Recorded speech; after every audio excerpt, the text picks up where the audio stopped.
Yo les ayudo a buscar la niña. Bueno, hoy vamos a sumergirnos en un análisis a fondo de unas notas policiales y recortes sobre lo ocurrido en Jacksonville, Florida, lo que se conoce como el caso Joshua. Nuestro objetivo con esta inmersión es entender cómo los actos más oscuros pueden esconderse a simple vista, o sea, en el mismísimo centro de una comunidad súper unida. Sí, la verdad es que es un material bastante duro de procesar. Pero bueno, resulta fundamental desde el punto de vista del comportamiento humano. Claro, porque destroza esa sensación de seguridad básica, esa que todos buscamos instintivamente al evaluar nuestro entorno. Totalmente. Rompe por completo los esquemas de lo que consideramos un lugar seguro. Vale, pues vamos a desgranar esto. Porque, a ver, la premisa inicial parece sacada de la ficción. Un chaval de 14 años asesina a una niña, esconde el cuerpo en su propia habitación y, acto seguido, participa activamente en las batidas de búsqueda que organizan los vecinos. Y mantiene esa farsa durante 7 días enteros. O sea, los informes detallan cómo repartía carteles por el barrio, llamaba a puertas que las autoridades ya habían tocado, bueno, y todo esto con total normalidad. ¡Qué locura! Sí, sí. E incluso miraba a los ojos a los padres de la víctima de Maddie Clifton, de 8 años, mientras lloraban en plena calle. Madre mía, es como el camuflaje en la naturaleza. No funciona haciéndote invisible, sino haciéndote parecer algo completamente aburrido y mundano, para que la mente del depredador, o en este caso de la policía, simplemente te ignore. Exacto. Es pasar desapercibido siendo la norma. Pero a ver, aquí tengo que intervenir y plantear una duda, porque entiendo que la gente del barrio no sospechara, pero me cuesta muchísimo comprar que las autoridades hagan 3 registros en esa habitación, que noten un olor extraño a descomposición y no miren debajo de la cama. Ya, suena increíble. Justificaron el olor por los pájaros que el chaval tenía como mascotas y por el uso de unos ambientadores. O sea, no estamos ante una negligencia procedimental enorme en lugar de un engaño brillante. A ver, es muy fácil catalogarlo de simple negligencia a toro pasado. Pero lo que opera aquí mecánicamente es el concepto de carga cognitiva Vale. y también la ceguera por expectativas.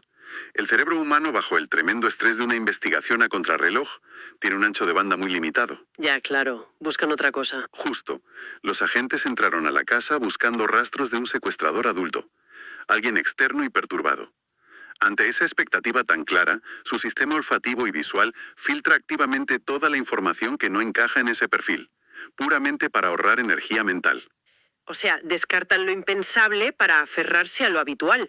No esperan que el responsable sea el adolescente súper colaborador y de apariencia impecable que les acaba de abrir la puerta. Exactamente. El engaño se sostiene no por la gran astucia criminal del chico, sino porque el cerebro de los investigadores funcionó exactamente como está diseñado. Procesando patrones. Y ya está. Sí, procesando los patrones esperados y descartando las anomalías que rompen ese molde. Hasta que una rutina doméstica cualquiera hace saltar todo por los aires. Porque el secreto no se destapa por una deducción detectesca brillante. Que va para nada. Y va. Al apartar el colchón, descubre un pie pequeño con una media blanca. Ese hallazgo tan cotidiano desvela la verdadera mecánica del crimen. Al analizar cómo sucedieron los hechos, vemos un pragmatismo aterrador. Inicialmente, golpeó a la niña con un bate de béisbol y la escondió bajo la cama pensando que había fallecido. Y aquí es donde la secuencia resulta casi incomprensible. Él sale de la habitación, regresa más tarde y se da cuenta de que la niña sigue viva. Sí, y el padre estaba en la casa en ese momento. Exacto. Su mayor preocupación no es el peso de sus acciones, sino evitar que su padre escuche un ruido.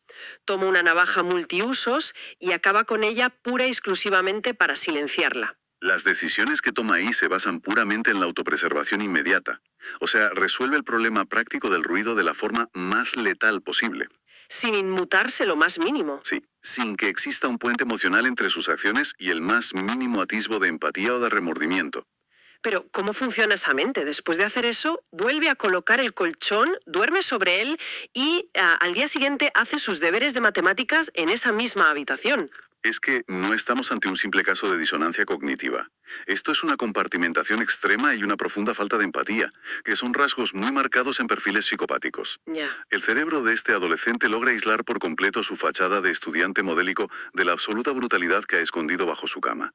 Cierra compartimentos mentales a voluntad. Esto nos obliga a replantearnos cómo evaluamos el peligro en nuestro propio entorno. Las mentes humanas están programadas para temer a los extraños que acechan en la oscuridad, al monstruo bajo la cama. Claro. Pero este caso demuestra que el propio instinto sobre lo que consideramos normal puede ser la mayor vulnerabilidad. A veces, los misterios más insondables no requieren grandes conspiraciones. No, pasan al lado. Ocurren a escasos centímetros de donde la gente duerme. La absoluta normalidad ofrece, irónicamente, el escondite más impenetrable de todos. Lo que deja flotando una pregunta súper inquietante al cerrar estas notas. Si esa madre no hubiera decidido hacer limpieza a fondo ese día concreto, Ya, claro. si no se hubiera fijado en ese vulgar trozo de cinta adhesiva en la madera, ¿cuánto tiempo más habría podido un chico de 14 años mantener esa terrorífica doble vida frente a su familia y su comunidad? Cierra los ojos, pequeño. Ocurrió en 2003 en Ohio. Exacto. Y nuestra misión hoy es desentrañar cómo el testimonio de este niño tan pequeño logró resolver el brutal asesinato de su propia familia. Vale, vamos a desgranar esto porque resulta alucinante. O sea, ¿cómo es posible que a los 4 años el cerebro actúe como como un auténtico cortacircuitos de emergencia? Pues la respuesta a ese cortacircuitos está en la neurobiología más primitiva de nuestro cerebro, ¿eh? Ante una amenaza letal que resulta incomprensible, la amígdala toma el control absoluto. Claro, porque huir o luchar es físicamente imposible para un niño tan pequeño. Eso es. En cuestión de milisegundos, el cerebro anula el sistema nervioso simpático, que es el que nos prepararía para correr, y activa una inmovilidad tónica extrema. Paraliza los músculos, literalmente. Literalmente. Y reduce el ritmo cardíaco al mínimo indispensable para pasar inadvertido. Es pura supervivencia evolutiva encendida en un cuerpo diminuto. Madre mía. Y ese cuerpo diminuto era el de Damon Huffman. La noche del 27 de marzo de 2003 sobrevive a esa sombra. Pero a la mañana siguiente, al bajar las escaleras, descubre a sus bisabuelos Jack y Linda Myers asesinados. Líneas telefónicas de la casa estaban cortadas, claro. Intentó usar el teléfono y no pudo. ¡Qué angustia! Así que este niño, descalzo y manchado de sangre, corre casi 1 kilómetro hasta la guardería de su iglesia. Y cuando llega, le dice a su maestra una frase que es estremecedora. Le dice: mis bisabuelos se están derritiendo. Uf, qué fuerte. Es sobrecogedor, ¿verdad? Ver cómo la mente infantil choca de frente contra un horror así e intenta procesar el trauma traduciéndolo a una imagen visual cotidiana. Sí, lo fascinante aquí es el mecanismo del cerebro humano para buscar refugio. Ante el pánico absoluto, la mente de un niño no se rinde simplemente. Busca una salida de emergencia. Exacto.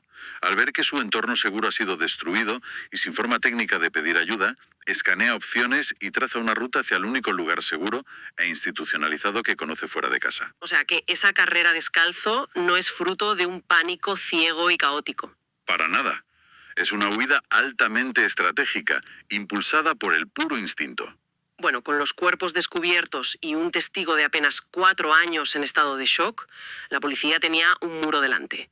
Digo yo, ¿cómo extraes información vital de una mente tan inmadura? Claro, y sin alterarla, que es el gran reto monumental. Para lograrlo, los investigadores recurrieron a una maqueta de la casa y a unos muñecos. Pero aquí me surge una duda fundamental sobre el proceso.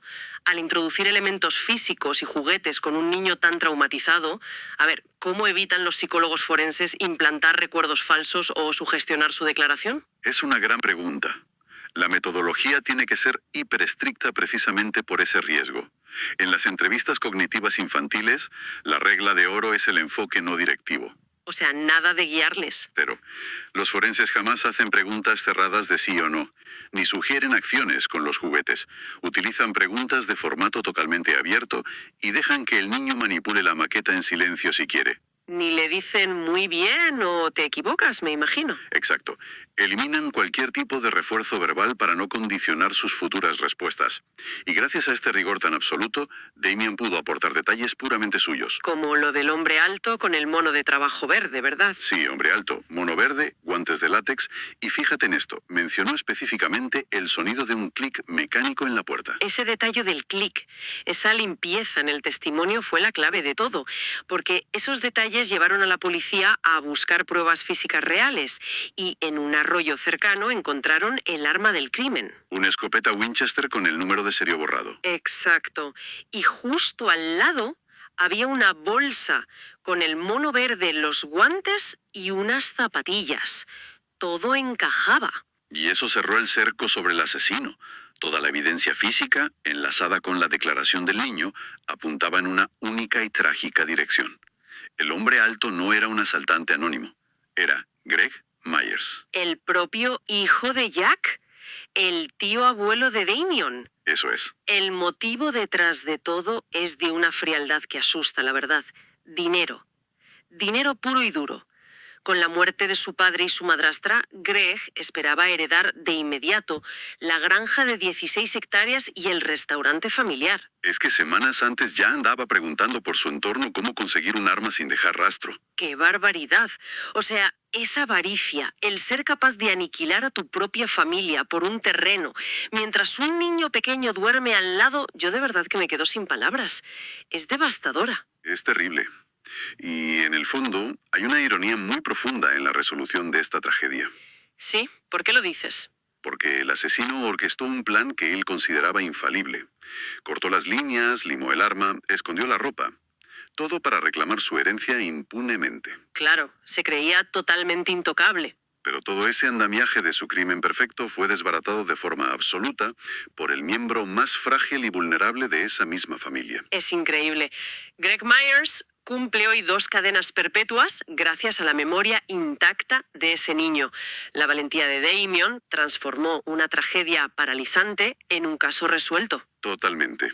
Y esto nos deja con una reflexión final bastante provocadora para quienes nos escuchan. A ver, cuéntame. Pues que la justicia se logró porque este criminal subestimó por completo la consciencia y la capacidad de observación de un niño, lo cual nos obliga a plantearnos algo inquietante. ¿El qué?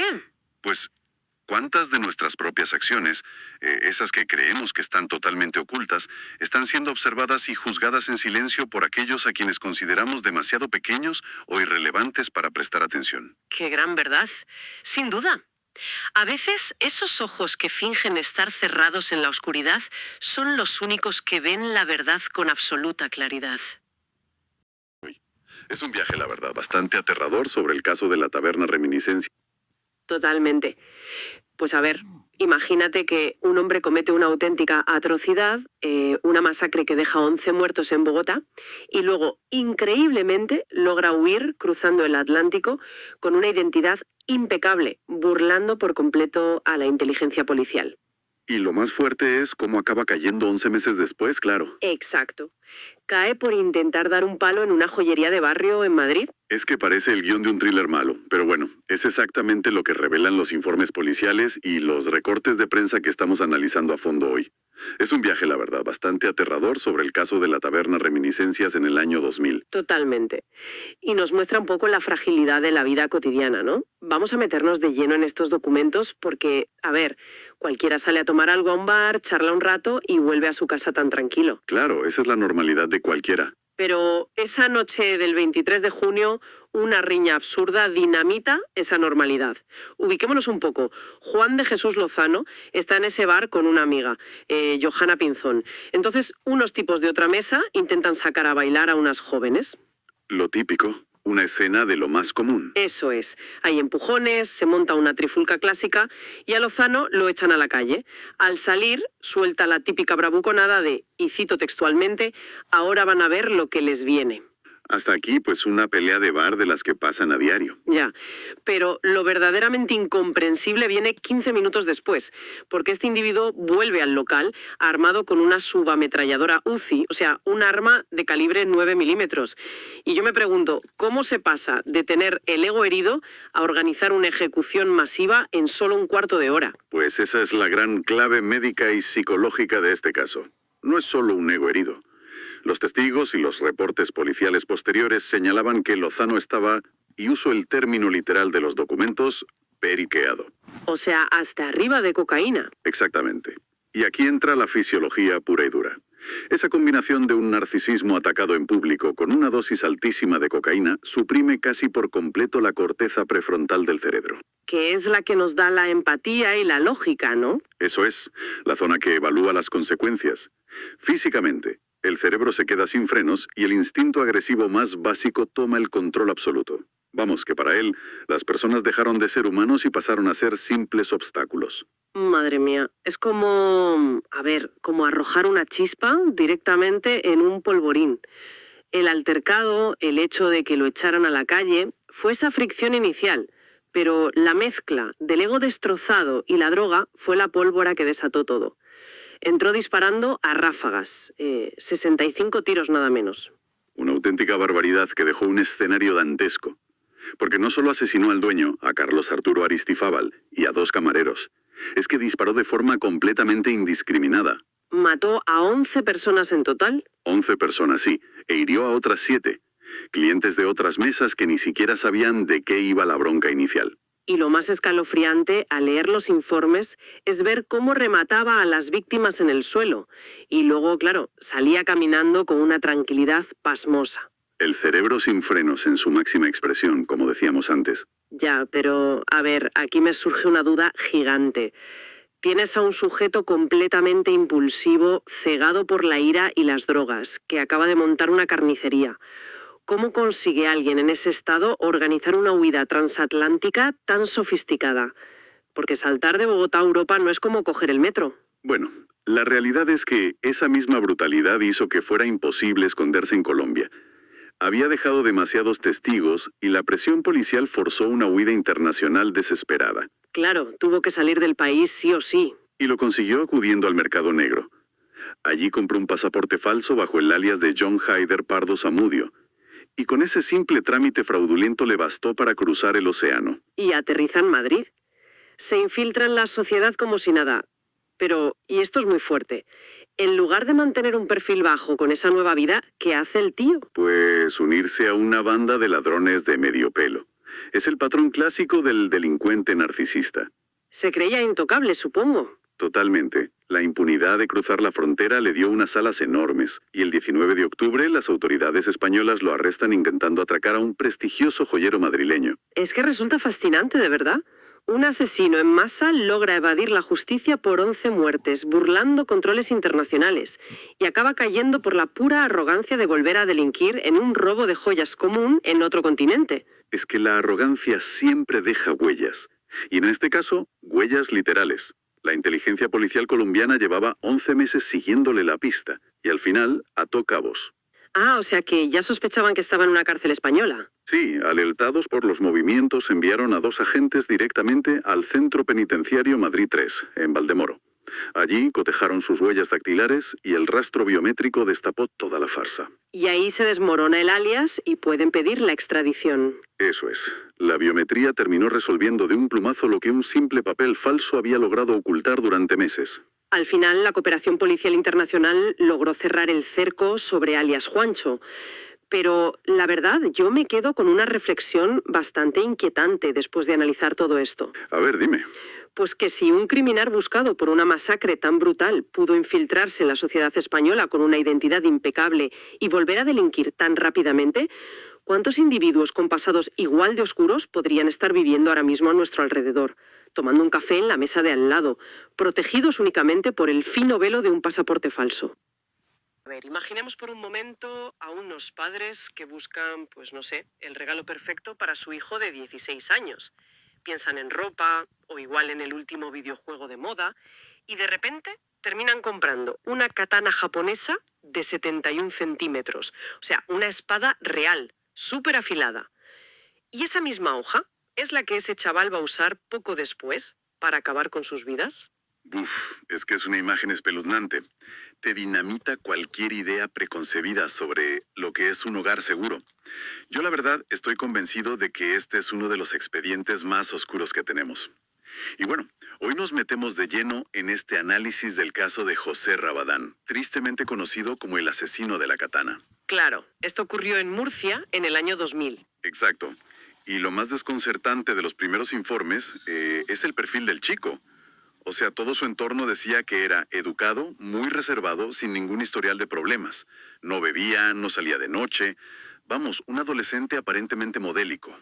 Ya, pero claro, bajo esa superficie impecable, latía una obsesión brutal con el mundo virtual. Se pasaba horas y horas encerrado en su cuarto jugando al Final Fantasy VIII, súper fascinado con el prota y su enorme espada. La gran duda aquí es, a ver, ¿qué mecanismo mental empuja a un chaval a cruzar esa línea? De jugar en su cuarto a... A la masacre sistemática de su familia. Eso es, ¿cómo se explica? Pues para entender ese salto hay que mirar la frialdad de los hechos de aquella madrugada. A las 6:30, Rabadán entra en la habitación de su padre que, ojo, intentó defenderse con las manos. La fuerza del ataque fue tal que la hoja le amputó 3 dedos antes de asestarle heridas mortales. Madre mía, qué barbaridad. Y el horror no acaba ahí, claro. El nivel de ensañamiento físico y emocional que hace falta para ir inmediatamente a por tu madre y tu hermana de 9 años, que además tenía síndrome de Down. Bufstela. No es un solo golpe impulsivo, fruto de la ira. Es un recorrido sanguinario por la casa, usando la katana y rematando la escena con un machete. E incluso coronó ese macabro recorrido poniendo bolsas de plástico en la cabeza de los 3 cadáveres. Ostras. Y fíjate que esa actitud posterior es, yo creo, lo que más perturba de todo el expediente. O sea, después de un esfuerzo físico tremendo de esa violencia tan desmedida, el chico va, se ducha tranquilamente, coge 15.000 pesetas, cierra la puerta de la casa con llave y huye. Sí, es que no es la reacción de alguien sumido en un estado de caos absoluto. Para nada. Parece una hoja de ruta súper calculada. Totalmente. Y esa misma aparente contradicción fue el gran campo de batalla de los psiquiatras durante el juicio, porque el doctor García Andrade presentó un diagnóstico muy específico. Concluyó que el joven sufría una psicosis epiléptica idiotática. A ver, espera. Detengámonos ahí para desgranar esto. ¿Qué significa exactamente ese término médico? O sea, ¿estamos hablando de una especie de cortocircuito en el cerebro que te borra la conciencia? Fundamentalmente sí. La epilepsia se caracteriza por descargas eléctricas anormales en el cerebro. El diagnóstico sugiere que esas anomalías le provocaron una desconexión total de la realidad. Bajo este prisma médico, digamos, su cerebro sufrió un fallo masivo que le impidió por completo controlar o siquiera entender la gravedad de sus actos en ese instante. Textualmente, quería ser libre. Y claro, eso a mí me encaja mucho mejor con la segunda evaluación médica que tenemos sobre la mesa, la del doctor Barcia Selorio. Claro, el doctor Selorio confirmó la epilepsia, pero, ojo, rechazó tajantemente la teoría de la pérdida total de control. Argumentó que el chico actuó movido por creencias fantasiosas. O sea, sufriendo un estado de gran confusión, un arrebato, pero no una anulación de su voluntad. Ya, una mezcla fatal entre la inmadurez adolescente y un delirio de grandeza alimentado por la ficción. Exacto. Y toda esta compleja guerra de peritajes chocó de frente con un sistema judicial que, justo en ese momento histórico, estaba reescribiendo las reglas del juego. Es verdad, la nueva ley. Sí, Rabadán terminó siendo el banco de pruebas de la recién aprobada Ley del Menor en España. Pasó unos meses en una prisión de adultos, pero pronto fue derivado a un centro especializado. La filosofía de esta nueva ley no buscaba el castigo puro, sino que partía de una premisa neurocientífica y social. El cerebro de un menor aún es plástico. Claro que, por muy terrible que sea el crimen, la ley asume que su personalidad no está cristalizada y se puede recuperar con educación y terapia. Eso es. Cumplió 8 años de internamiento y 2 de libertad vigilada, que además se redujeron por buena conducta. Y el resultado de esa apuesta por la plasticidad, Es insólito. O sea, hoy, con 41 años, está casado con una mujer de etnia gitana, tiene una hija, pertenece a la iglesia evangélica y trabaja como broker de bolsa en Santander. Es que yo misma me quedo alucinada. Es el triunfo pragmático del modelo de rehabilitación, ¿de verdad? O sea, el Estado confió en que podía desmontar la mente de un asesino y reconstruir a un ciudadano completamente funcional. Y lo logró.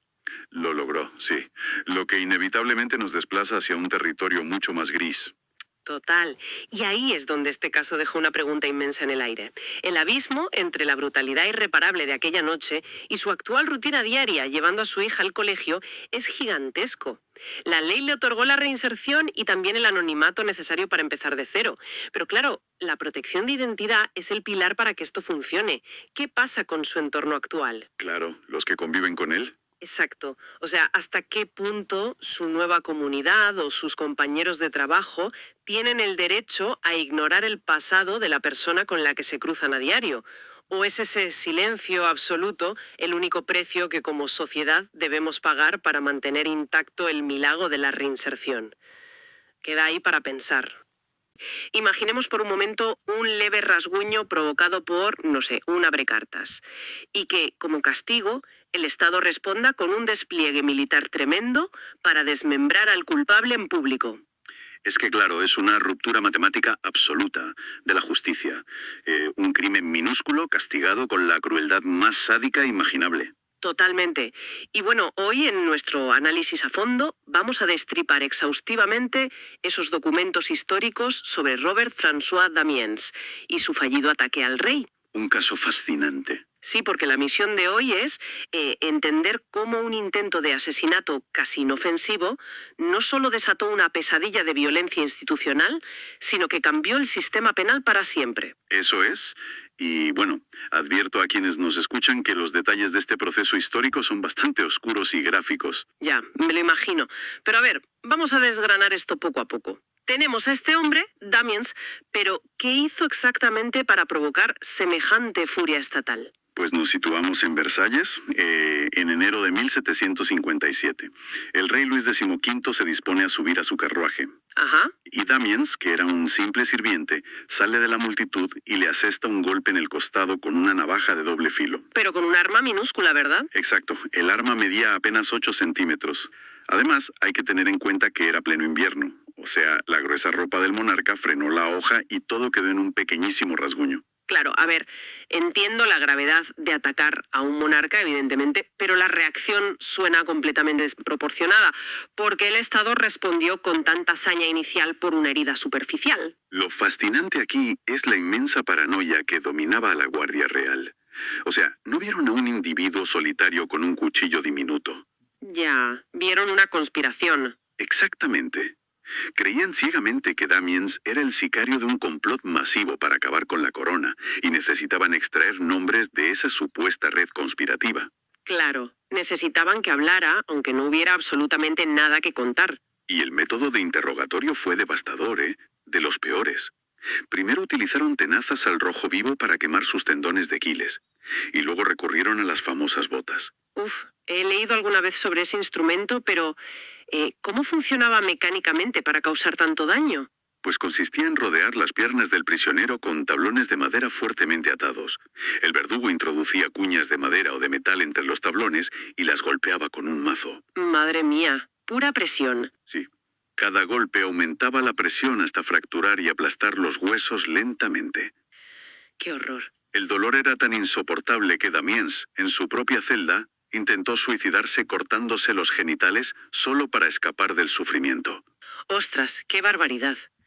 Y supongo que tuvieron que atarlo a un camastro durante meses para evitar que muriera antes del castigo final, ¿no? Tal cual. Lo mantuvieron vivo a la fuerza. Llegados a este punto, es normal preguntarse cómo la sociedad de la época no solo permitía esto, sino que lo convertía en un evento multitudinario. Pues el 28 de marzo, toda esa sed de confesión y violencia institucional se trasladó al cadalso en la Place de Grève, en París. El gran espectáculo macabro. Sí. Y entre la muchedumbre enfervorizada que asistió a las 4 horas de suplicio se encontraba, sorprendentemente, el célebre Giacomo Casanova. Espera un momento, el mismísimo Casanova estaba allí presenciando esto en primera fila. Estaba allí, sí. Y dejó escrito en sus memorias que tuvo que taparse los oídos ante los alaridos de Damiens. Uf, Imagínate, el castigo incluyó verter una mezcla de aceite hirviendo, plomo fundido, cera y azufre sobre la mano con la que agarró la navaja. cuesta hasta escucharlo. Y el clímax, o sea, la condena oficial por regicidio, era el desmembramiento atando a un caballo a cada extremidad. Pero la logística fracasó estrepitosamente. Pero a ver, 4 caballos tirando a la vez en direcciones opuestas. ¿Cómo es posible que fallaran? Es que la anatomía humana tiene una resistencia mecánica asombrosa. Las articulaciones principales, como las caderas y los hombros, funcionan con conexiones de rótula muy profundas. Claro, no somos muñecos de trapo que se desmontan fácilmente. Exacto. Están aseguradas por tendones y ligamentos que actúan como bandas elásticas de resistencia industrial. Por mucha fuerza bruta que apliques estirando, no se rompen así como así. Ya veo. ¿Y qué hicieron cuando los caballos no pudieron con él? Pues tras varios intentos falidos, con los caballos ya exhaustos, el verdugo real Charles Henry Sanson tuvo que intervenir. Sacó un cuchillo para cortar manualmente los ligamentos gruesos de las articulaciones. Madre mía, qué auténtica carnicería. Fue terrible. Solo entonces los caballos pudieron separar los miembros. Y las crónicas documentan que Damiens seguía vivo cuando lanzaron sus restos a la hoguera. Entonces, a ver qué significa todo esto. Pasamos de un simple rasguño a un espectáculo gore que traumatizó a la propia ciudad de París. ¿Cuál es el legado de un caso tan extremo? Pues si conectamos esto con el panorama general, esta ejecución marcó el límite histórico de la tolerancia pública al teatro del dolor. El punto de no retorno. Eso es. Fue tan visceralmente repulsivo que los historiadores lo marcan como el gran catalizador que empujó a la sociedad a buscar métodos penales más, digamos, humanos y clínicos. Claro, la semilla de lo que vendría después. De esta atrocidad nació directamente la idea de la guillotina, como un método rápido y supuestamente indoloro. Lo que nos deja sobre la mesa una reflexión bastante provocadora para terminar hoy. ¿Hasta qué punto ese intento de humanizar las ejecuciones con tecnologías veloces como la guillotina sirvió realmente para evitar el sufrimiento del individuo? Muy buena pregunta. ¿O acaso fue solo una herramienta conveniente para que la sociedad no tuviera que apartar la mirada frente a su propia brutalidad? Porque al final, la forma en que el Estado castiga suele revelar mucho más sobre quienes aplican la ley que sobre el propio crimen. A mi hija la asesinaron con crueldad. Y aún así, aquí no pasa nada. ¿Qué tal? Bienvenidos a este nuevo análisis a fondo. Hola, encantada de estar aquí. Y bueno, esas palabras de una madre que acabas de citar, la verdad es que hielan la sangre. Totalmente. Y es que hoy tenemos una misión, digamos, bastante dura. Vamos a examinar varios artículos y reportes sobre un caso judicial reciente en Sonora, México. Sí, un caso que pone sobre la mesa un debate crucial, o sea, ese choque frontal entre la brutalidad de un crimen premeditado y, bueno, los límites reales del sistema de justicia para menores. Exacto. Y a ver, el objetivo aquí no es caer en el morbo, para nada, sino entender de verdad las implicaciones legales e institucionales de todo esto. Claro, porque es una fractura que pone a prueba todo nuestro concepto de justicia, ¿verdad? Es que lo cambia todo. Fíjate en cómo ocurrió todo el 25 de septiembre de 2025. Esto es en Sonoita, muy cerca de la frontera con Estados Unidos. Sí, un contexto geográfico también particular. Pues ahí, Leila Montserrat, que tiene 15 años, queda con 2 amigas suyas, 2 niñas de 13 y 15 años. Amigas, entre comillas. Exacto. Supuestas amigas. Le dicen que le han preparado una sorpresa, le vendan los ojos y la sientan en una silla. ¡Qué barbaridad! Y Leila se ríe, claro, porque confía en ellas. Pregunta a quién le van a presentar y en ese preciso instante la asfixian con una cuerda. Uf, es que escucharlo así, tan frío, pone los pelos de punta. Y no acaba ahí. Luego entierran el cuerpo en el patio, le echan cal encima para ocultarlo y encima lo graban todo con un móvil. Madre mía, es que la frialdad es absoluta. Total. Yo estaba leyendo esto y pensaba, a ver, en la adolescencia hay como una confianza ciega en tu grupo de iguales, ¿no? Claro, tus amigos lo son todo a esa edad. Pues esa misma confianza fue el arma principal aquí. No necesitaron usar fuerza bruta, usaron la amistad para vendarle los ojos. ¿Cómo pasas de un enfado adolescente a algo tan calculado? Pues según el expediente, el móvil fueron celos por una relación sentimental. Pero fíjate, esto descolocó por completo a los investigadores al principio. Normal, yo también estaría perdido. Es que instintivamente las autoridades buscaban a un adulto. De hecho, el primer sospechoso fue un hombre llamado Martín. Sí, el que luego encontraron muerto, ¿no? Ese mismo. Asumían que un nivel de violencia tan extremo requería un perfil criminal adulto.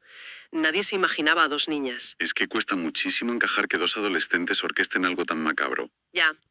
Pero el giro radical llega meses después. La madre de Leila, Carmen Angélica, recibe un vídeo anónimo. Claro, el vídeo del móvil. Exacto. Y ahí está todo. Tienen las imágenes, tienen a las responsables grabadas. Son pruebas irrefutables. Y a partir de aquí es cuando me cuesta procesar lo que pasa. A ver, tienes un vídeo clarísimo de un asesinato premeditado. Sí, la prueba definitiva. ¿Cómo es posible que esto termine con la niña de 13 años cumpliendo solo 11 meses de libertad asistida? Y que además ya esté libre. Pues por duro que suene, es así. Pero, o sea, la ley literalmente le prohíbe a un juez dar una pena mayor solo por tener 13 años. Literalmente. El caso entra en el Sistema Integral de Justicia Penal para Adolescentes, y este sistema no juzga la magnitud del acto en sí. Ya, juzga la edad. Eso es. Juzga la edad del infractor. Está montado sobre la idea de que un menor siempre es recuperable, así que divide las penas por franjas de edad. Entiendo. Entonces a los 13 no pueden encerrarla. Exactamente. La ley considera que a los 13 años no se puede aplicar privación de libertad en un centro cerrado. Por eso se queda en libertad asistida. Es alucinante. Y la de 15 años, como ya entra en otra categoría, pues la jueza pudo dictar, en marzo de 2026, 2 años y 10 meses de internamiento. Quienes nos escuchan ahora mismo deben estar pensando que es una broma pesada. Estamos hablando de un asesinato brutal. Ya, el choque entre el delito y la pena es brutal. Y si esa condena ya parece, bueno, incomprensible, la forma en que el sistema le pone un precio a esta vida es directamente un insulto. ¿Te refieres a la reparación del daño? Sí, o sea, el tribunal fijó una reparación del daño moral conjunta de unos 5.600 pesos. Sí, una cantidad ínfima. Pero, a ver, si solo el funeral de Leila costó 30.000 pesos, ¿de dónde se sacan esa cifra de 5.600? Pues sale de esa misma lógica proteccionista de la que hablábamos. Al ser menores, el sistema asume que no tienen ingresos propios. Ya, ni patrimonio. Claro. Entonces la ley calcula la reparación basándose en unos parámetros mínimos para, supuestamente, no hipotecar el futuro económico del menor.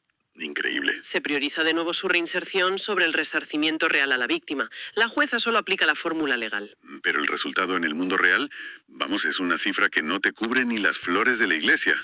Es comprensible que la madre se negara en redondo a cobrar ese dinero. Lógico. Aceptarlo es como validar esa ofensa. Y mira, este 6 de abril, Leila habría cumplido 16 años. Qué tristeza. Sí. Y el reclamo de su madre no es solo por este caso en particular. Nos pide que miremos a las instituciones y aceptemos que no están sabiendo dar respuesta.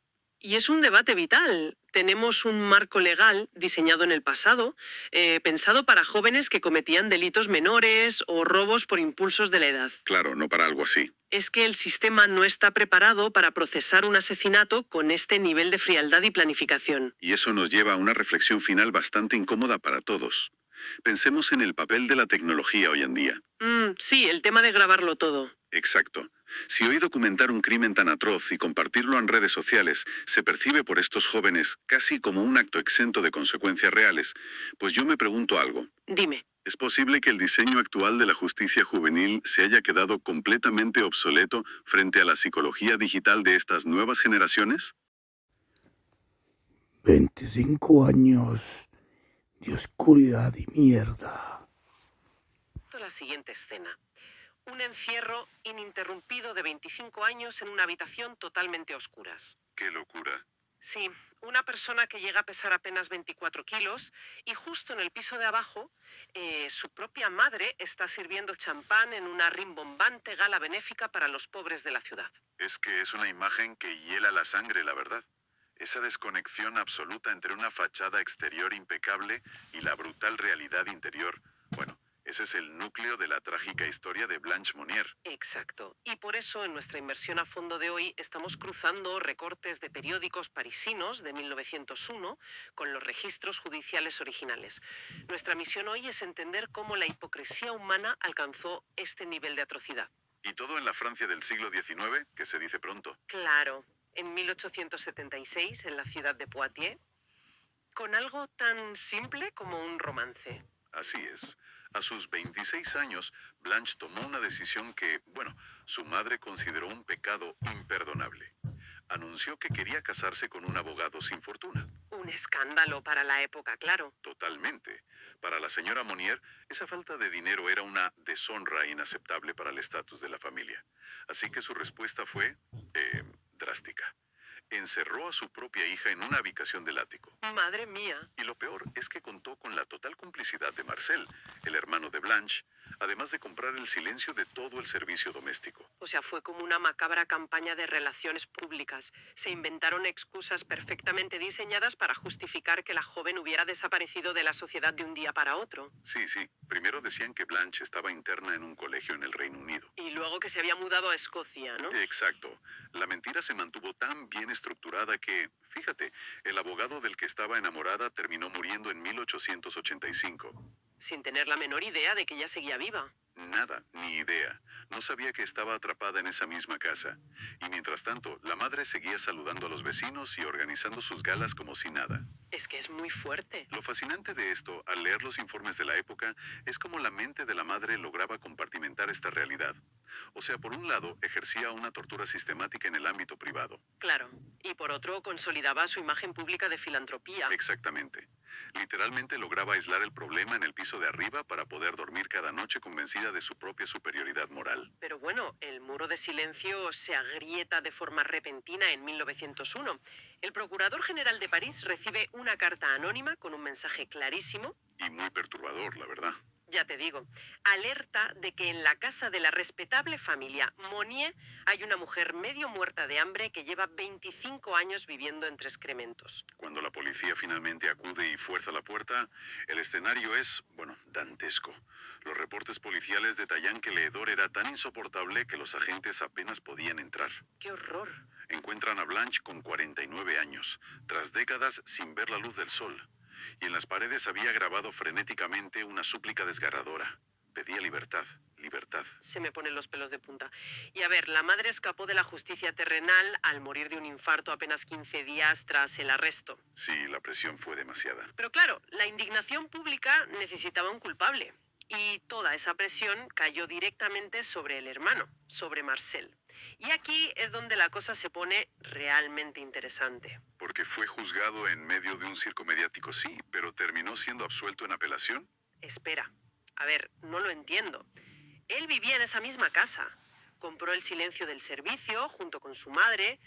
¿Cómo argumentó el tribunal que eso era solo una omisión pasiva y no un encubrimiento activo? Pues porque la razón radica en un enorme vacío en el Código Penal francés de aquel entonces. Simplemente no existía el deber legal de rescatar. Increíble. Si conectamos esto con el panorama general, en el siglo XIX, la ley penal estaba diseñada casi exclusivamente para castigar acciones directas. Vale, como apuñalar o robar, ¿no? Eso es. La filosofía legal de la época consideraba que la moralidad y la ley eran esferas separadas. No te podían encarcelar simplemente por ser un mal samaritano. O sea que al no haber una obligación legal explícita de intervenir para salvar a su hermana, se libró. Tal cual. El tribunal determinó que Marcel no había cometido un delito tipificado, a pesar de su innegable complicidad moral. Es un choque trágico absoluto entre la moralidad pública, la crueldad familiar más despiadada y, bueno, las inmensas limitaciones de la justicia histórica. Tristemente sabemos que Blanche nunca logró recuperarse de ese infierno. No, murió en un hospital psiquiátrico, un final desolador para una vida robada por el afán de mantener las apariencias. Sin duda. Pero al repasar todos estos detalles escabrosos, hay algo que se queda dando vueltas y que los registros nunca aclaran. A ver, cuéntame. Pues si todo el servicio doméstico y la familia mantuvieron este oscuro secreto bajo llave durante un cuarto de siglo, ¿quién fue la persona que finalmente escribió esa misteriosa carta anónima en 1901? Es una gran pregunta. Porque alguien, después de 25 largos años, debió sentir que la culpa le devoraba y decidió por fin romper el silencio. Y bueno, lo dejamos ahí para que quienes nos escuchan le den una vuelta. Fui yo. La amiga perfecta. Las fotos de una boda o celebrar un embarazo capturan como un círculo de confianza absoluta. Pero hoy vamos a analizar un caso que, a ver, unos documentos judiciales y evaluaciones psiquiátricas que nos muestran una paradoja espeluznante. Sí, es uno de los expedientes forenses más perturbadores que hemos revisado últimamente, sin duda. ¿Vale? Vamos a desempacar esto, porque hablamos de una amiga cercana, la típica persona encargada de fotografiar esa felicidad y celebrar ese embarazo que en secreto planeaba un asesinato para literalmente robar a un bebé. Demuestra cómo esa cercanía, o sea, la confianza total, puede servir de camuflaje perfecto para una premeditación superclínica y metódica. Pues vamos a desgranar los hechos paso a paso, porque la disonancia entre la vida pública de esta mujer y la oscuridad de sus actos requiere un buen análisis. Según los sumarios, tenemos a Taylor Parker. Resulta que le habían extirpado el útero, pero, para no perder a su novio, decide fingir un embarazo durante meses. Y ojo, que no hablamos de una mentira casual en una cena. ¿Qué va, qué va? Los registros muestran compras continuas de barrigas de silicona y ecografías falsificadas por Internet.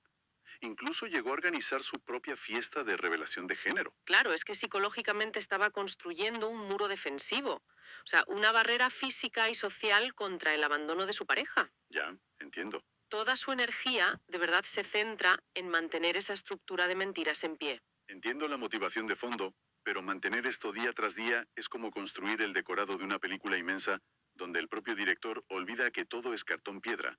¿Cómo funciona la mente para que no se rompa la ilusión en el día a día? Es decir, sin que nadie en su entorno sospeche nada.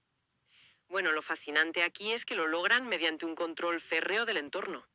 Pero claro, toda mentira gestacional esconde una trampa, y es que tiene un cronómetro biológico inflexible. Los 9 meses pasan. Eso es. El engaño inicial, que surge como un mecanismo para retener a la pareja, se convierte de pronto en una prisión temporal. La presión del calendario avanza y la necesidad imperiosa de presentar un bebé de verdad la empuja a buscar una salida física a su ficción. A materializar la mentira. Exacto. Es bajo esa presión donde pone el foco en su amiga Reagan Simmons Hancock, una chica de 21 años embarazada de 34 semanas. A ver, espera, aquí tengo que plantear una duda razonable. Entiendo la presión del tiempo que mencionas, pero el salto es abismal.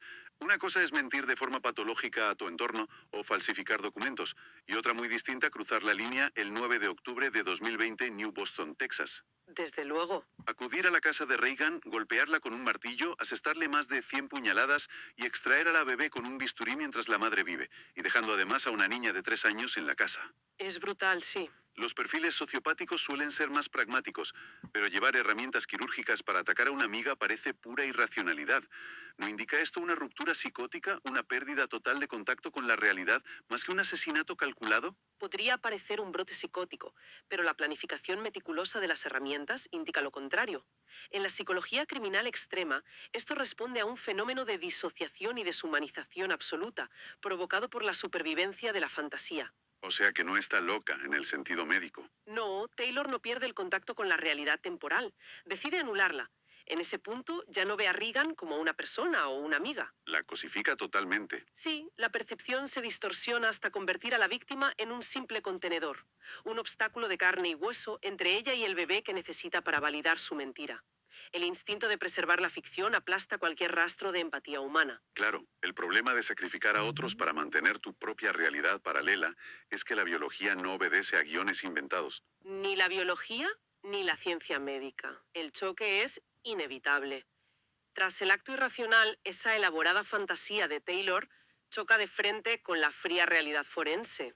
Esa misma mañana, un agente detiene a Taylor en la carretera por conducción errática. Sí, los atestados policiales describen una escena súper surrealista. Va cubierta de sangre seca, con el cordón umbilical en el regazo conectado a la bebé y afirmando que ha dado a luz ahí mismo en el coche. Y es en el hospital de urgencias donde esa construcción monumental se derrumba en segundos. La ciencia médica no deja margen a la ficción. Los médicos ven al instante que es mentira. Inmediatamente desmontan la farsa al examinarla, comprobando que no ha habido ningún parto. Y bueno, el resultado de esta tiranía de la mentira es devastador, porque tanto Reagan como la recién nacida mueren. ¡Qué barbaridad! El peso de la evidencia física y forense fue absoluto, llevando a la condena a muerte de Taylor Parker en 2022, una sentencia que ha sido ratificada ahora en 2025. Al final, toda la tragedia gira en torno a una persona dispuesta a cometer la máxima atrocidad antes que enfrentarse a la verdad. La sonrisa enmarcada en la fotografía, escondiendo una ejecución planificada al milímetro. Tal cual. El depredador operando a plena luz del día, amparado precisamente en los momentos más felices de una familia, impulsada por la negación absoluta de la realidad. Lo que nos deja una reflexión bastante abierta e inquietante para quienes nos escuchan. Cuando alguien del círculo más íntimo construye una realidad paralela tan meticulosa y oscura, es posible que la sociedad pase por alto las señales de alarma, simplemente porque la verdad resulta demasiado monstruosa para que la mente humana la acepte como posible. Ahí queda eso. ¿Te imaginas estar encerrada en una caja de hierro, escuchar cómo descuartizan a tu novio en la habitación de al lado y que el único momento en que te abren la tapa sea para abusar de ti? Esto es lo que vivió Brooke durante horas. Tenía 18 años.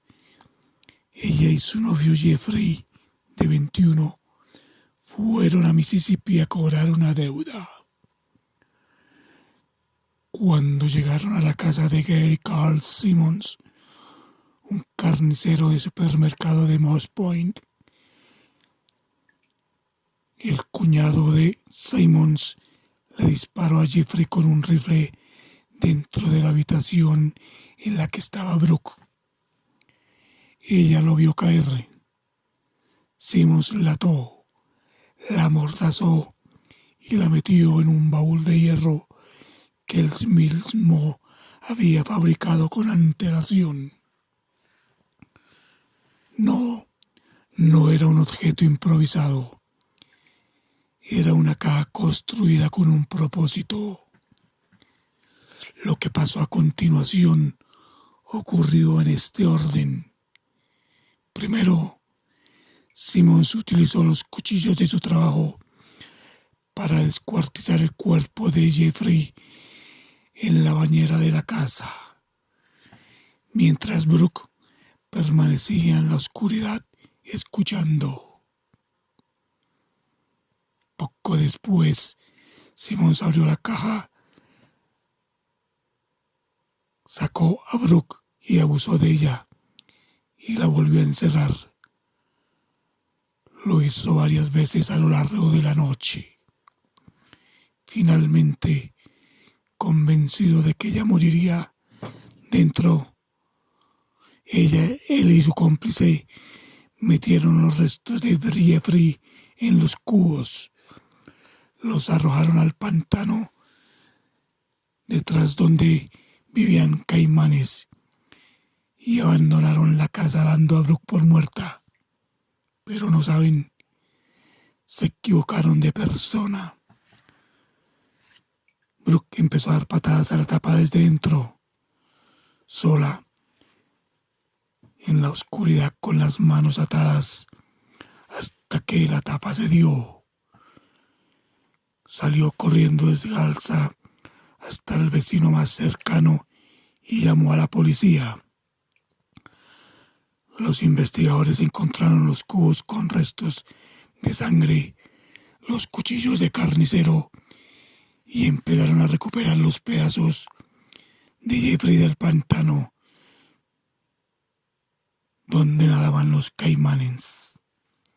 Simmons huyó a Alabama y grabó un video para su mujer diciendo: "No puedo deshacer lo que hice", y se entregó.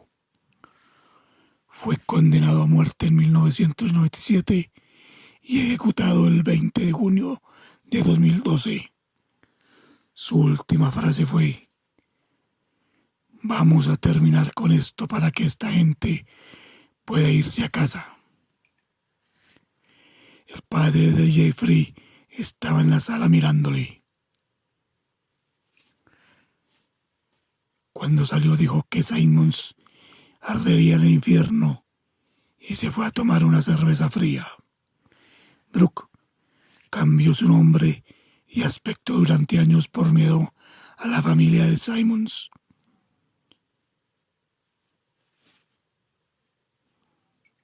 En el 2023 se sentó por primera vez frente a Lori, la exmujer del asesino, quien había encontrado antes del crimen libretas con las fantasías violentas que su marido escribía, y ella nunca dijo nada.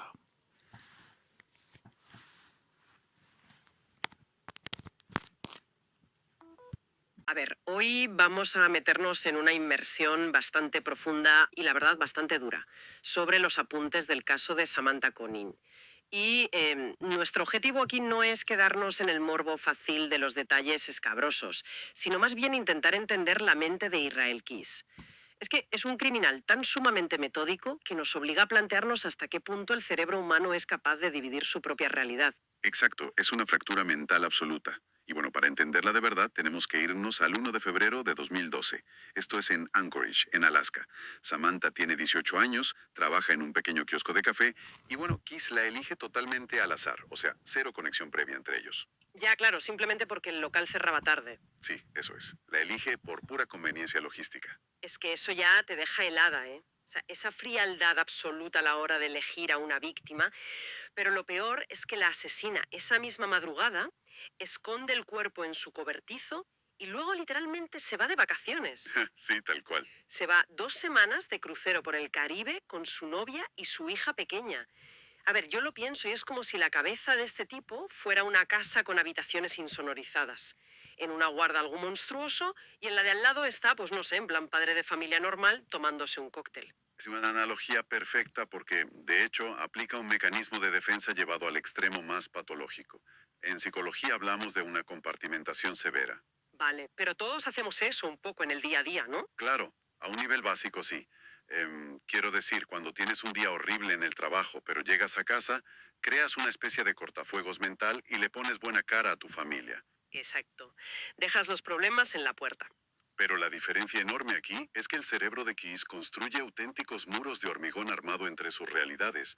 Aísla físicamente la culpa o cualquier atisbo de empatía para que su yo cotidiano siga funcionando como si nada. Ya, o sea que en esa habitación concreta de su mente, el crimen ni siquiera existe. Eso es. No es que decida ignorarlo, es que su cerebro lo encapsula por completo. Vale, entiendo el concepto del muro de hormigón que comentas, pero lo que pasa cuando vuelve de ese crucero caribeño a mí ya me rompe los esquemas por completo, porque vuelve a Alaska y monta un escenario espeluznante. Totalmente macabro. Es que saca a Samantha del cobertizo, la maquilla, le peina el pelo y llega a usar hilo de pescar para mantener sus ojos abiertos. Le pone un periódico del día en las manos y le saca una foto. Sí, porque en ese momento necesitaba una prueba de vida. Su motivación principal hace un giro radical y pasa a ser la extorsión pura y dura. Convierte a su víctima en un cajero automático, básicamente. Exactamente, la ve como un activo financiero. Y la familia, claro, totalmente engañada y desesperada por esa fotografía, acaba pagando los $30.000 de rescate que él pedía. Y aquí es justo donde yo me pierdo. O sea, estamos hablando de un tipo que controla su entorno físico al milímetro, que orquesta todo este montaje casi teatral tan minucioso y enfermizo, y luego resulta que se dedica a sacar el dinero del rescate en cajeros automáticos por Arizona, Nuevo México y Texas. Va dejando un rastro evidente, sí. Un rastro digital luminoso cruzando 3 estados. ¿Cómo alguien tan extremadamente calculador comete un error tan de principiante? Pues mira, hay una paradoja fascinante en este tipo de perfil criminal. Su obsesión absoluta es el control físico inmediato. Dominan el cuerpo, el cobertizo, la escena del crimen a la perfección. Ese es su microuniverso, donde son los reyes. Pero fuera de ahí se pierden. Claro, porque carecen totalmente de visión a nivel macro. Case padeció de esa típica arrogancia del depredador que se cree intocable. Al estar tan hiperconcentrado en su poder táctil sobre la víctima, es incapaz de procesar que un simple sistema bancario automatizado le pueda superar en inteligencia. Claro, no entienden la huella digital porque su patología se alimenta del control físico. Exacto, su control no funciona en lo abstracto. Y fíjate que ese punto ciego abstracto fue lo que provocó su final, porque la policía rastrea todas esas retiradas de efectivo y finalmente lo cazan con la tarjeta y el teléfono de Samantha en su bolsillo. Ahí se acaba el juego. Ahí termina todo su control. Y bueno, termina confesando que tiene al menos 11 víctimas más repartidas por todo el país. Pero el caso es que nunca llega a juicio porque, como sabemos, se suicida en su celda en diciembre de 2012. Sí, aunque antes de quitarse la vida deja una última imagen bastante perturbadora en esa misma celda. Dibuja 11 cráneos en la pared usando su propia sangre. Uf, madre mía. Lo cual, la verdad es que nos deja con una duda brutal para darle una vuelta. Porque claro, Kiss se llevó las identidades de esas otras 11 víctimas a la tumba. Si analizamos esa inmensa necesidad de control de la que hablábamos antes, me pregunto si su suicidio no fue una simple vía de escape por la presión de ser descubierto. Podría ser algo mucho más oscuro. Exacto. O sea, quizá negarle para siempre las respuestas a esas 11 familias fue su forma definitiva de seguir ejerciendo poder desde el más allá. Utilizar su propia muerte no como una rendición, sino como la última caja fuerte insonorizada. La asesina de la granja. Bueno, imaginemos por un momento la siguiente situación. Sale un anuncio en un periódico prometiendo amor, un hogar cálido y formar una familia. La única condición es cruzar todo el país llevando, pues, todos los ahorros en efectivo. Quien responde hace las maletas, llega a su destino y se esfuma. Desaparece sin dejar rastro. Ostras, plantearlo así, poner los pelos de punta. Ya ves. Pues hoy vamos a meternos de lleno en los documentos y crónicas de la época para hacer un análisis a fondo del escalofriante caso de Belle Gannes. La llamaban la Barba Azul de Indiana. Queremos descifrar cómo esta mujer logró ejecutar uno de los crímenes más macabros de principios del siglo XX. Así que, vale, vamos a desgranar esto. Sí, y lo que hace este caso tan perturbador es precisamente la ambientación. A ver, cuando se habla de asesinos en serie de esa época, la mente viaja automáticamente a, no sé, callejones oscuros y neblinosos en grandes ciudades. Tipo Jack el Destripador, claro. Exacto. Pero aquí, sin embargo, hablamos de una apacible granja rural. Es un entorno completamente idílico. Y la figura central es una inmigrante noruega que rondaba los 50 años. Es decir, una imagen que sobre el papel inspira una confianza total, ¿verdad? Totalmente. Una mujer de campo, viuda. Claro. Operaba desde su granja en Indiana usando anuncios buscando esposo. Los hombres llegaban con su dinero y su final solía involucrar veneno o, bueno, o un hacha. Luego descuartizaba los cuerpos, los enterraba en la finca y escribía a las familias diciendo que simplemente se habían marchado de allí. Es una especie de catfishing moderno, pero analógico y letal. Y tan letal. Pero esa es la clave de todo engaño maestro, jugar con las expectativas de la sociedad. A principios del siglo XX, una mujer rural y madre encarnaba el arquetipo de la inocencia. Nadie sospecha de una figura maternal aislada en el campo, pero ella estaba muy lejos de ser una aficionada. Ya es que resulta incomprensible cómo esa fachada de granjera respetable le bastaba para operar impunemente. Bueno, es que los registros muestran que ya había perfeccionado este modelo de negocio. Había asesinado a 2 maridos anteriores para cobrar íntegramente sus lucrativas pólizas de seguro de vida. Y ojo, porque las fuentes señalan que mató a varios de sus propios hijos y también a un empleado. Un momento, frena. ¿Mató a sus propios hijos por cobrar un seguro? Sí, tal cual. Madre mía, eso demuestra una frialdad absoluta. Pero bueno, ningún sistema criminal es infalible, y aquí el punto de inflexión fue literalmente el fuego. Resulta que el 28 de abril de 1908, la granja ardió hasta los cimientos. Y claro, las autoridades inspeccionaron los escombros humeantes. Eso es. Encontraron los cuerpos de los niños junto a un torso de mujer decapitada. Obviamente, el mundo entero asumió que Bell había muerto trágicamente en ese accidente. Lógico. El fuego es el mejor aliado para borrar pruebas, pero a la vez deja una escena que las autoridades tienen que inspeccionar minuciosamente. Y la ironía es que, al intentar dar un cierre a esta supuesta tragedia, buscando en la tierra los restos que faltaban para confirmar la identidad, pues todo el castillo de naipes se derrumbó. Porque lo que desenterraron al excavar buscando la cabeza de esa mujer fue una fosa común. O sea, es sobrecogedor. No hallaron un cuerpo más, sino los restos de 40 personas esparcidos por todo el terreno. Pasaron de lamentar la muerte de una madre de familia a caminar sobre un cementerio clandestino entero. Un giro dramático. Un horror. Entonces, ¿qué significa todo esto?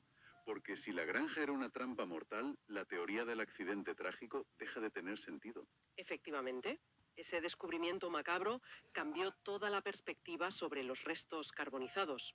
La verdadera revelación llegó un poco después, cuando un cómplice confesó la verdad. Resulta que el torso sin cabeza encontrado en las ruinas ni siquiera era de Bell. Espera, a ver si lo entiendo. Entonces ese cuerpo era un señuelo. Exactamente. Asesinó a otra mujer específicamente para plantar sus restos y fingir su propia muerte. Así es, una jugada forense maestra para la época. Destruyó cualquier rasgo identificativo mediante la decapitación y el fuego. Y así creó la ilusión perfecta de su propio fin. ¡Qué barbaridad! Al convencer a la sociedad de que había perecido junto a sus hijos, logró algo que parece casi imposible. Se desvaneció en la historia sin dejar rastro. A Bell Gunness nunca la encontraron. Es una historia que de verdad hiela la sangre. Muestra una vulnerabilidad humana extrema frente a la promesa de un hogar y de una conexión real. Al final es algo que todos esos hombres buscaron al viajar hacia su perdición. Sí, es muy triste pensar en eso. Y la verdad es que nos deja con una reflexión final fascinante a partir de estos textos. A ver, cuéntanos. Pues tendemos a pensar que el nivel de anonimato que permitió a Bell operar en la sombra fue un producto de su tiempo, fruto del aislamiento de las granjas en la frontera americana de 1900. Plano, no había teléfonos móviles ni internet. Eso es. Pero la frontera simplemente ha cambiado de forma. Deja una pregunta inquietante en el aire sobre si los rincones más oscuros e irrastreables de la red actual no son, en el fondo, el equivalente moderno de esa misma granja en Indiana. Ostras, qué buen punto. Lugares donde el aislamiento ahora es digital, pero sigue siendo igual de fácil crear una fachada perfecta. Y plantearnos si estar hiperconectados nos protege de depredadores similares o, por el contrario, si solo les ha proporcionado un alcance global para encontrar a sus víctimas ideales. Totalmente. Hace que nos cuestionemos muchas cosas sobre nuestra seguridad hoy en día. Desde luego, una historia brutal y un cierre para dejar pensando a todo el que nos escuche.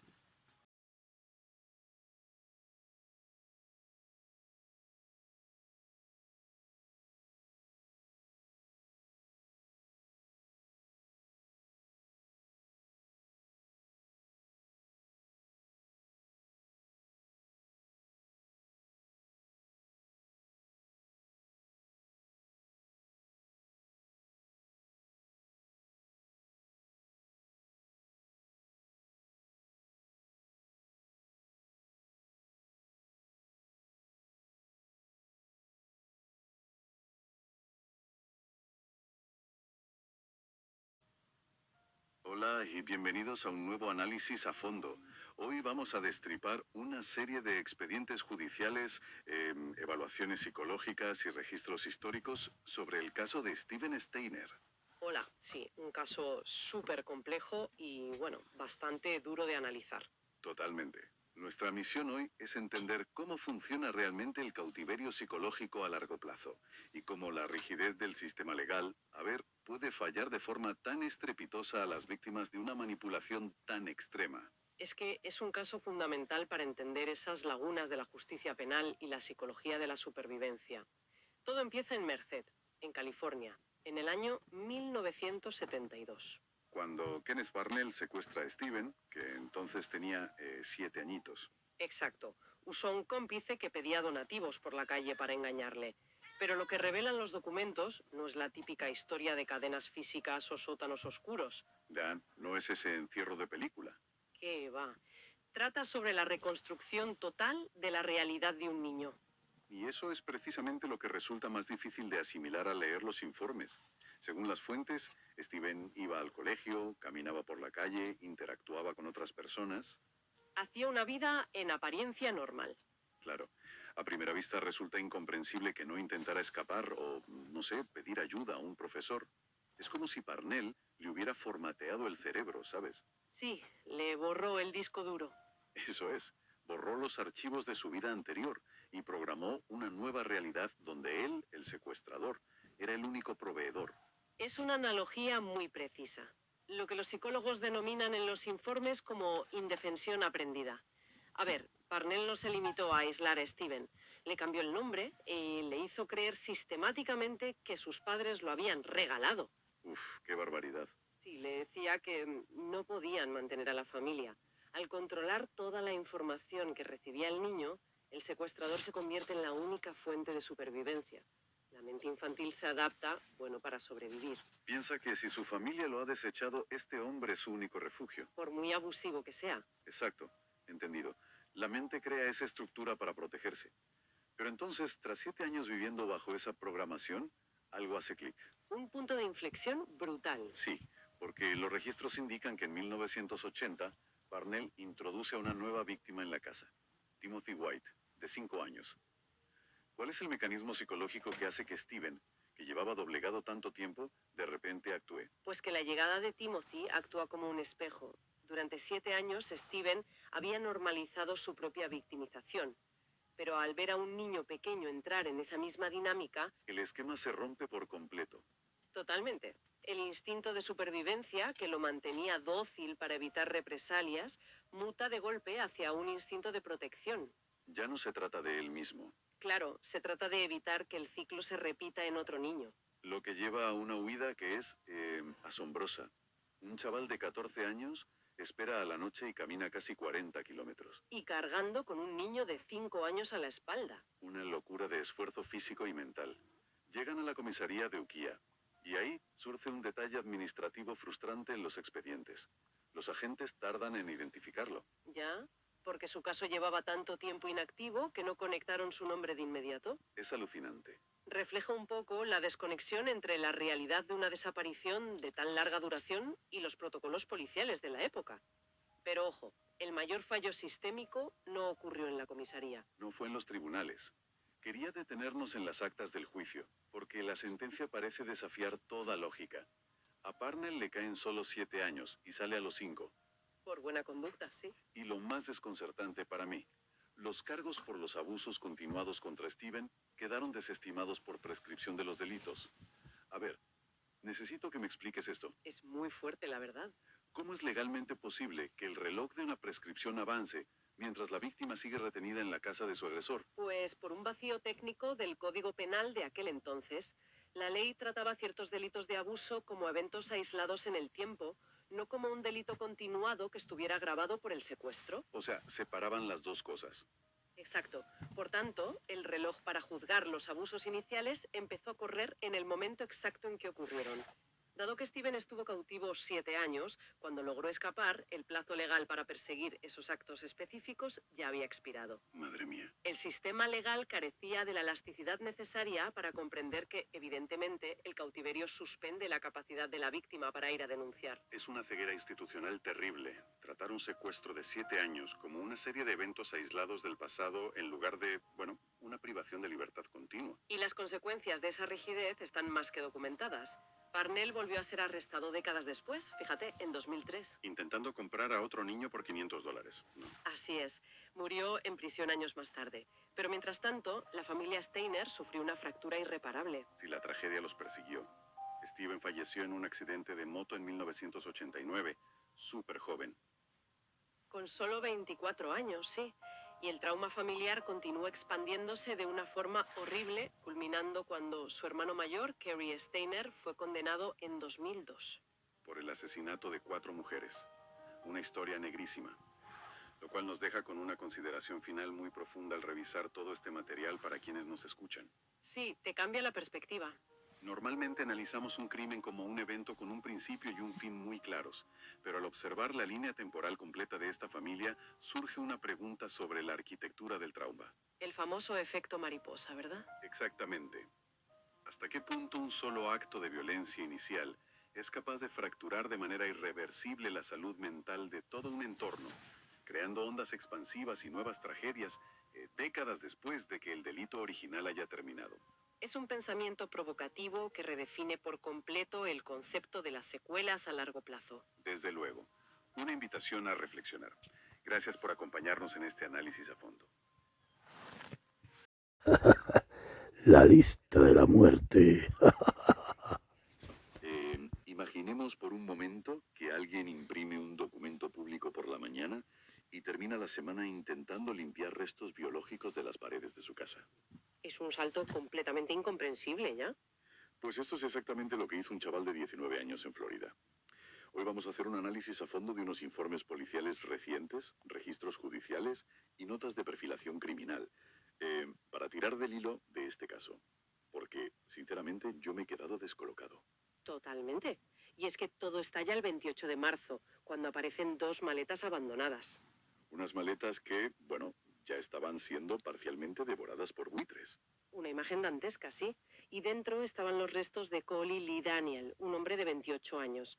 Así que nuestro objetivo hoy es desgranar el cómo y el por qué detrás de todo esto.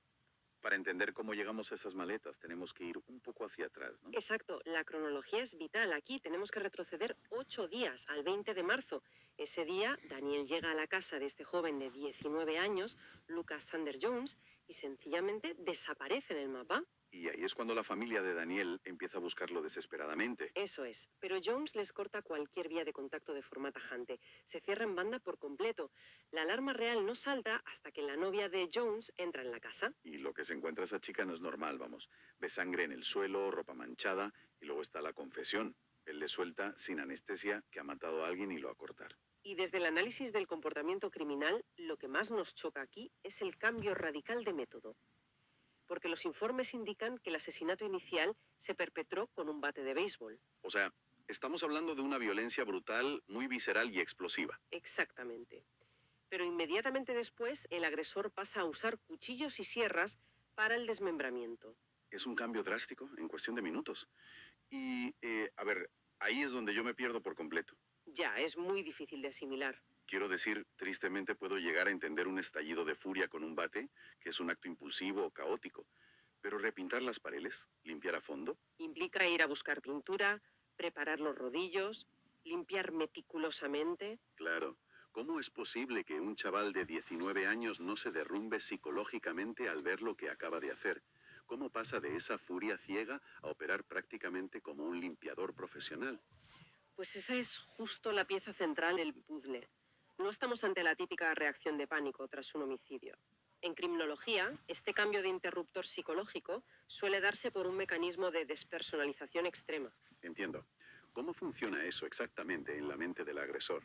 Básicamente, al despojar a la víctima de su humanidad mentalmente, el cerebro suprime el trauma posterior al crimen y activa una mentalidad puramente práctica, de resolución de problemas logísticos. O sea, limpiar la escena como si fuera una simple tarea doméstica. Eso es. Por eso, no solo limpia la escena borrando el rastro biológico, sino que tiene la sangre fría de aleccionar a su novia sobre qué decirle exactamente a la policía. Manipula la situación sin un ápice de nerviosismo. Madre mía. Pero es que esa frialdad para limpiar y manipular cobra un tono todavía más siniestro cuando vemos el origen de todo, o sea, la selección de la víctima. Porque no fue al azar. Para nada. Resulta que días antes este chico había impreso un registro público de delincuentes sexuales. Y todo apunta a que selecciona a Daniel directamente de esa misma lista. Es fuertísimo. Lo que nos lleva a una dicotomía muy peligrosa. Totalmente. Porque quien planea un asesinato de forma metódica, imprimiendo listas y buscando objetivos con antelación, suele buscar también un método de ejecución limpio, distante y eficiente. Y sin embargo, usar un bate es todo lo contrario. Exacto. Es sucio, requiere una proximidad física tremenda y denota muchísima rabia contenida. Entonces estamos hablando de alguien que usó esa lista como una especie de excusa. Es decir, necesitaba un catálogo macabro, una justificación moral del estilo de voy a limpiar las calles para desatar una violencia que ya llevaba dentro. Yo estoy convencida de que esa es la hipótesis más sólida. La etiqueta legal de delincuente sexual probablemente le sirvió como catalizador. Le permitió racionalizar un instinto letal.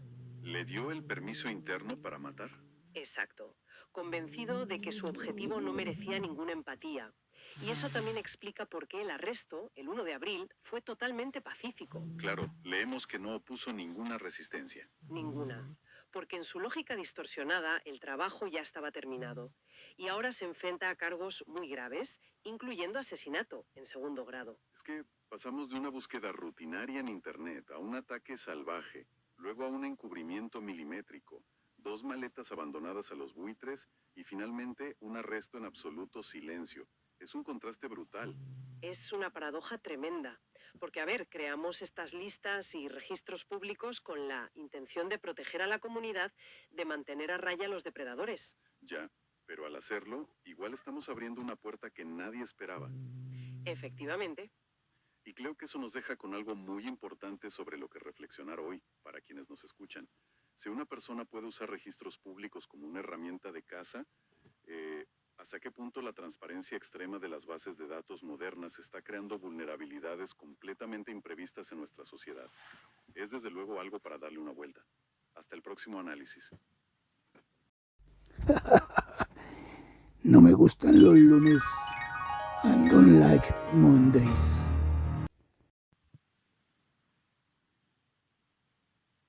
Es curioso cómo funciona esto de la cultura pop, ¿verdad? Porque seguro que alguna vez hemos escuchado de fondo en un bar a alguien tarareando alegremente la canción de I Don't Like Mondays, la de los Boomtown Rats. Sí, la típica melodía súper pegadiza que canta sin pensar. Exacto. Pues casi nadie se detiene a pensar que, bueno, que ese estribillo nació de algo tan espantoso como una masacre en una escuela. A ver, el contraste es demoledor. Lo que hoy es un himno inofensivo de un lunes por la mañana fue originalmente la excusa literal de un crimen atroz perpetrado en el año 79. Por eso, hoy vamos a hacer un análisis exhaustivo de unos apuntes históricos, transcripciones policiales y reportes psiquiátricos sobre aquel trágico 29 de enero en San Diego. Eso es. El objetivo no es solo repasar los hechos, sino desentrañar el mecanismo psicológico detrás de este suceso y, sobre todo, el grave fallo sistémico que permitió que ocurriera. Porque además los documentos describen un escenario, bueno, un escenario devastador. Hablamos de Brenda Spencer, que tenía solo 16 años. ¡Madre mía! ¿16 años? Sí, jovencísima. Pues ella se asoma a la ventana de su casa y dispara 36 veces contra la escuela primaria de enfrente. En el acto, mata al director y al conserje.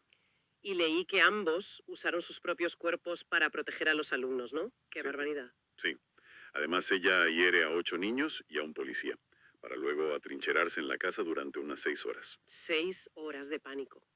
Y el motivo es lo que da título a la canción, porque durante el asedio un periodista consigue llamarla por teléfono a la casa y le pregunta por qué lo estaba haciendo. La respuesta te deja helado. Ya te digo, ella simplemente contestó, cito textualmente, no me gustan los lunes, solo lo hice para animarme el día. Es que los informes psiquiátricos que tenemos aquí son fascinantes para entender cómo funciona la mente en ese instante exacto. O sea, no se trata solo de frialdad. Ah, no. ¿Y de qué se trata entonces? Es un caso de estudio clarísimo sobre la disociación emocional extrema. Psicológicamente, ante una fractura emocional muy severa, el cerebro puede desconectar los circuitos de la empatía. Como un cortocircuito, vaya. Exacto. Es un mecanismo de defensa radical frente a la realidad. Pero, a ver, desconectar hasta el punto de ver a seres humanos como si fueran, no sé, dianas en una feria de pueblo. Porque en los documentos consta que ella describió a los niños como patos en un estanque. Sí, tal cual. E incluso confesó haber elegido a su primera víctima, un niño de 9 años, simplemente porque iba vestido de azul, que resulta que era su color favorito. Fíjate, ahí radica la esencia del proceso disociativo agudo del que te hablaba. El cerebro transforma una realidad moralmente insoportable en un entorno completamente desprovisto de significado humano. Ya, les quita la humanidad. Claro, las personas pierden su condición de seres vivos y se reducen a meras formas y colores. Se convierte literalmente en un macabro videojuego. ¡Qué fuerte! Por eso el atacante termina entregándose horas después a cambio de una hamburguesa de Burger King. O sea, la gravedad de la muerte simplemente no se está procesando en su córtex prefrontal. Bueno, eso explica su estado mental durante el ataque, pero los informes previos al tiroteo abren otra incógnita que a mí me parece de traca. Te refieres al padre, ¿no? Claro. Meses antes del suceso, un psiquiatra recomienda internar a la joven por problemas muy severos y el padre se niega en rotundo. Y llega la Navidad, ella pide una radio de regalo y él en su lugar le regala el fusil semiautomático con el que perpetró el ataque. Es incomprensible. Totalmente. ¿Cómo encaja esa negligencia frente a una advertencia médica tan sumamente grave? A ver, aquí pasamos del colapso psicológico individual al fallo del entorno. Si conectamos esto con el panorama general, desde una perspectiva clínica, la negación en el núcleo familiar es extremadamente poderosa. Ya, pero negarlo hasta ese punto. Piensa que un padre que bloquea una recomendación de internamiento psiquiátrico suele estar huyendo de una realidad que le supera por completo. comprarle un arma, en el contexto de aquella época, pues puede interpretarse como un intento desesperado de normalizar a su hija, Qué forma tan catastrófica de normalizar algo, madre mía. tratándola como alguien capaz de manejar un rifle. Él anulaba mentalmente el diagnóstico del médico. Ya, pero es que rebasa la simple señal ignorada. La propia atacante llegó a declarar que creía que su padre le dio el arma para que se quitara la vida. O sea, entregar munición real a alguien en plena crisis mental no es negación, es entregarle una cerilla a alguien que sostiene dinamita. Absolutamente. Y evidencia la fragilidad de un sistema que deja todo el peso en una familia que no está capacitada para ver la realidad. Este caso subraya por qué es vital intervenir y no mirar hacia otro lado cuando las crisis de salud mental son tan evidentes. Desde luego. Porque, bueno, las consecuencias de no hacerlo llevan décadas resonando. Esta mujer lleva más de 45 años en prisión. Y se le ha denegado la libertad condicional 6 veces ya, la última prevista para 2025, si no recuerdo mal. Eso es.